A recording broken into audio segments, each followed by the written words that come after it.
Hi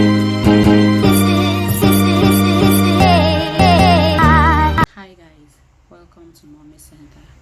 MummysCenter is a channel where we talk about motherhood, parenthood, lifestyle, and it's also a support group for women of like minds. Here at MummysCenter, we carry every woman along, whatever your age is. Just come in as you are. We carry everybody along. We treat you just as how we treat ourselves. So if this is your first time of tuning in, thank you for watching us. We love you. And if you're a returning subscriber, we also thank you. Guys, please do not forget to subscribe to our channel, like our posts, share, and give us a thumbs up. Also click on the notification bell so that you'll be the first to get information whenever we put out a new video. Today's topic is trying to conceive, and I know that this is one of it's sort of very touchy topic, and it's one that should be treated very delicately. Now, when I married, I actually wanted a baby immediately, but I had to wait because my baby didn't come immediately you get pregnant, immediately you get married, boom, 9 months you deliver your baby. That wasn't the case. I had to wait one extra year before I got pregnant, and it wasn't something planned. I had a situation I was dealing with. Before I got married, I already knew that I had 1 or 2 issues with my period. I always have missing period. For me, before marriage, it wasn't really a problem to me because I knew the kind of challenges I was facing with my period, but it wasn't a problem to me. In fact, I even enjoyed not having my period. It was even a good thing for it not to come. That's for me, because I really don't like periods. But when I met my husband, as we were dating, I already told him the issue, and he told me that he likes me for me, and if we don't ever get children, it's okay with it. But as a woman, you will try your best, and then if it didn't happen, it's fine. But it's good for you not to just relax. It's good for you to do something about the situation, and that's exactly what I did. So when we got married, I visited the hospital. I was checked, and based on the history I had, so they said I had PCOS. Wow, I never knew that condition had a name. For me, my mom told me that she also had missing period, so I thought it was hereditary, but I didn't know that it was a condition even with a name. Well, I was told that, and I was checked. They said my organs were okay, I was doing well. I didn't have fibroid, I didn't have any of those. It's just that I had PCOS. Now, I was placed on drugs. I was placed on a very, very strong drug. In fact, I dreaded that drug so much, but I had to take it, because I had the issues of missing period. Sometimes I would go to the hospital and I'll be given drugs to actually push down my period. So then I'll take the one that would help me in ovulating. So I went on with all of this, and then the whole of that year I was on drugs and nothing happened. In fact, at some point I gave up and I said, no, this is not going to be me. I don't think I'm interested, because the drugs alone, they make me sick. And then with all of these emotions running here and there, and most of my friends that were getting married at that same period, they will call me and say, oh, I just got pregnant, and I'll be happy for them. And the truth is, I am genuinely happy for them. But when I get back home, I would cry. I'll say, God, this is it. I had to wait, and this is it. I would cry. My husband would console me. He said, you're just 1 year in marriage. Why are you crying? I said, no, I don't want to have to wait for my own children. I don't want this. But he now said, what if God doesn't bless you with children? Won't you live your life? I said I will, but it's easier said than done. So I prayed a lot. I did all sorts of things. My friend would come and say, have you heard of this? Take this, it works. There was During that period, there was this drug that was really in vogue. Everybody was taking it. I've forgotten the name. I can't remember the name. When I remember the name, I'll put it down. A lot of people were taking the drug. I didn't buy. So my sister told me about pre-seed. I used pre-seed. I used chasteberry, something chasteberry, evening prime rose. In fact, I bought a lot of supplements. Aside the drugs I was taking in the hospital, I bought a lot of supplements, and then I continued with the treatments. So at some point, these things they come and go. So today you are happy, you are not thinking about children, you're not thinking of getting pregnant, you're just carrying on with your life. Tomorrow the thoughts will come to you and you'll be so overwhelmed. And this is just 1 year. And then my mom started asking questions. What is it? I already knew that. My husband went to the hospital and he was checked. He was fine. So I was the issue. I wasn't getting pregnant. So me being the issue, he was really dealing with me. He even affected my did he? Yes, he affected my Christian life. I would pray. I say, God, I obeyed you. I know I obeyed you. I did what I was asked to do, And yeah, people that, I'll present my case to God. I'll be like, God, people that didn't even do as much as I did, here they are with their children, and they're happy. But look at me. Anyway, at some point, I gave up. So, I think when I celebrated 1 year, my wedding anniversary I turned one in my wedding. I was very happy. I had a small get together. I invited friends and family.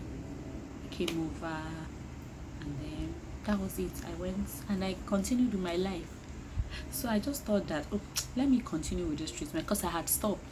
So something I was like, let me continue with this treatment, So I went back to the hospital, and then my gynae took out my case notes. She went through it. Said, I placed you on Clomid.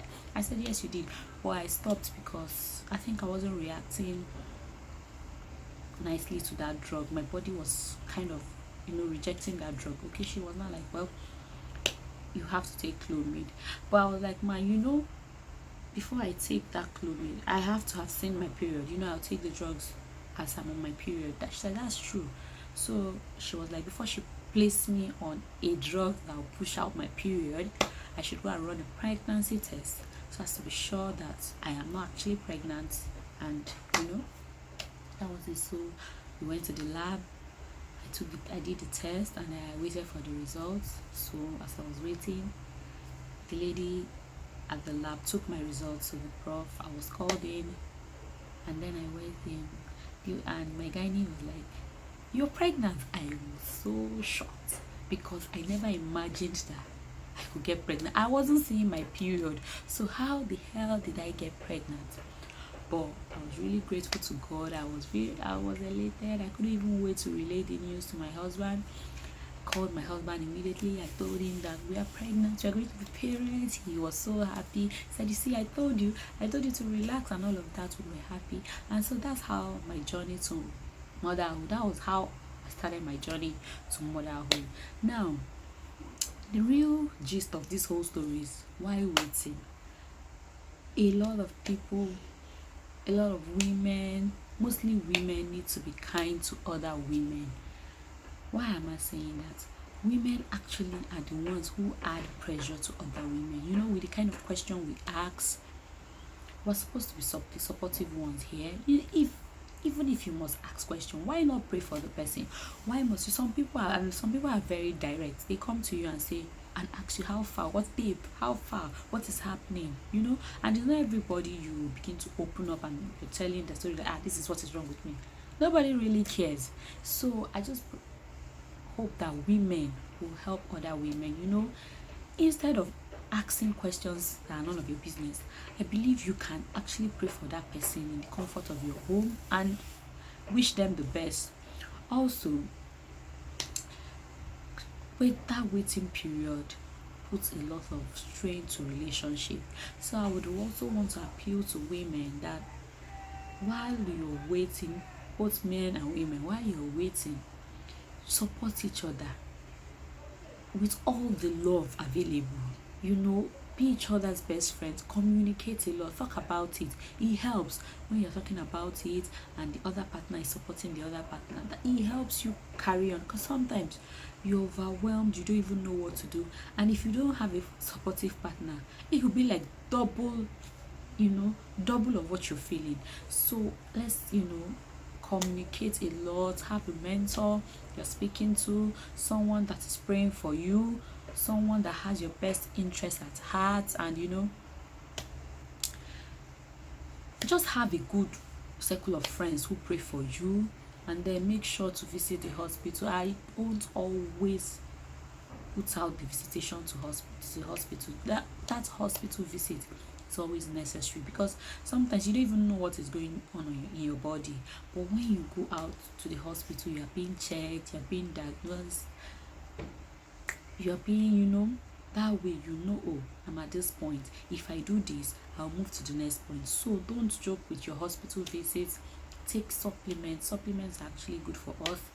As we're getting older, our body also is getting older. So there are some things that you used to do in the past that now you find yourself not being able to do that. It's not as a result of anything. It's as a result of you getting old. So take a lot of supplements. Take care of yourself. Take care. Let your health be your topmost priority. And then take care of yourself a lot. Go out, do things that will make you happy, do things that will take your mind off whatever it is you're going through, and then that's it. So while you're waiting, trust God a lot. I know that it's easier said than done, but I'm using myself as an example. I waited on God a lot. I know how many times I fasted. I know how many times I was placed on dry fast.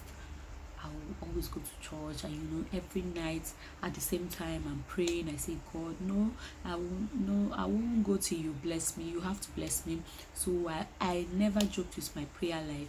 At some point, my husband would join me. Other times he would be asleep. I didn't care. I am the one that will carry the baby. I am the one that I'm in desperate need of that baby. So I tried every positive thing I could think of. I bought drugs too.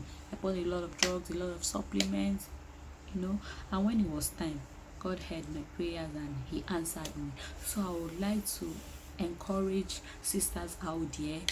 Don't give up. Whatever your dream is, don't give up. But make sure while you're waiting, you're actually working. Working means, okay, I'm taking this drug. Working means, okay, I'm praying. Working means I'm doing something to better the situation. So make sure that at every point in time, you're bettering your situation. And then always pray that your partner continues to support you. This support cannot be over exaggerated. We all need support. Sometimes you're doing great, and other times you just feel like, oh, I'm not really doing great. But if you have a supportive partner, someone that is there to rub your back, pat your back, and tell you that, go on girl, you're doing great, that moves you. Even if you're not at that point, even if you're not doing it for yourself, because you say, oh, I'm doing it for my partner, but we all know that you're doing it for yourself, and that will be all. So I pray for you people today. Whoever is waiting on the Lord for the fruit of the womb, I pray for you today that God will reach you at the point of your need. He would answer your prayer speedily, and you would come out and testify. So don't give up on God. Keep praying, keep holding on, keep believing, keep hoping. My late dad used to say something, that it is someone who is dead that is hopeless, but as we are alive, we have hope. So keep hoping, and keep speaking into that situation. You have to stay positive. It's not easy. Some days you will break down, but others, when you break down, pick yourself up, wipe your tears, and keep on being positive. Your positivity will lead you to great places. So keep on being positive. Believe it. In fact, I did something recently. After my first son, I wanted another child. and this time around I was going to have a girl. Then one of my friend, she lives in Canada, she also wanted a baby and she wanted a boy. So what we did was we exchanged prayer points, and I was like, Kemi, you pray for me, I want a girl, I will be responsible for you, I'll pray for you to have a boy. So we did our exchange. She got pregnant before me. She was 3 months ahead of me, and when she checked, she told me, oh, I've checked though, I'm carrying a boy. I said, wow, God did it. And then when I got pregnant, I told her as well, and I waited and checked, and it was a girl. So I believe that because she was interceding for me, God did hear her, and because I was interceding for her, God heard us. So have a prayer partner that you pray together, or a mentor, or someone that understands you and knows where you're coming from. It's very, very important that you have someone who is praying for you, or someone who believes in you, someone who is cheering you up. Friends, we need to actually keep friends like that, friends that will cheer us up when the chips are down, friends that will cry with us, friends that will laugh with us. They are all important as we journey through this life. So I hope that we were able to learn one or two things from these conversations we have heard now. To stay blessed as we see you. I'll see you in my next video. Bye.